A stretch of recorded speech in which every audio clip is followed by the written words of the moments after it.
Hi అండి అందరికీ. ఈరోజు అయితే మనం ఒక 2 ఎకరాలు నాటేస్తున్నాము. మనది వచ్చేసి చెరువు కింద పొలం ఇది. చెరువు కింద 75 సెంట్లు అండి ఇది. ఈ 75 సెంట్లు నాటేస్తున్నాము. అంటే ఒక 45 సెంట్లు పెండింగ్ ఉంది, ఆగిపోయింది, నాటు సరిపోదని చెప్పి ఆపాము. ఈ 2 మళ్ళీ వచ్చేసి 75 సెంట్లు. దీన్ని అయితే దమ్ము చేస్తున్నాము ట్రాక్టర్తో. ఈ 75 సెంట్లో నాటేయడం అయితే స్టార్ట్ చేశానండి. నేనే నారు మోస్తున్నాను. మనకి చేలో పోసాము నారు. ఆ నారు ఇక్కడ తీసుకొచ్చి వేస్తున్నామండి. బైక్ మీద తీసుకొచ్చి నేను కట్టలో రైతులకు కూలీలకు అందిస్తున్నాను.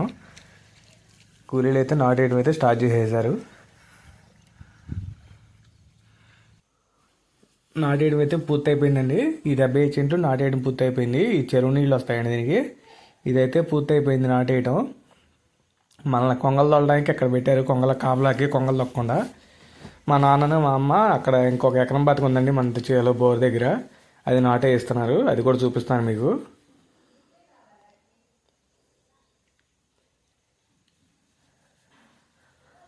చూసారా ఎంత బాగున్నాయో. చెరువు కింద పొలం అండి ఇది. అదే ఆ 45 సెంట్లు మండి అది మిగిలిపోయింది రోడ్డు ఏమట. ఇది వచ్చేసి మన బోర్ కింద పొలం అండి. ఇది ఎకరం బతిక. ఇదైతే నాటేయడం కంప్లీట్ అయిపోయింది. ఇది కొంచెం మిగిలిందండి, నారు సరిపోలేదు. మేమైతే 2 టిక్కీలు నారు పోసాము, PR-126 వెరైటీ. 2 టిక్కీలు నారు పోసినా కానీ 2 ఎకరాలు రాలేదు. అక్కడ 75 సెంట్లు, ఇక్కడ ఎకరం 10 సెంట్లు, 2 ఎకరాలు. 2 ఎకరాల్లో మళ్ళీ ఒక 10 సెంట్లు మిగిలిపోయింది. దీనికి వచ్చేసి రేపు చూడాలి.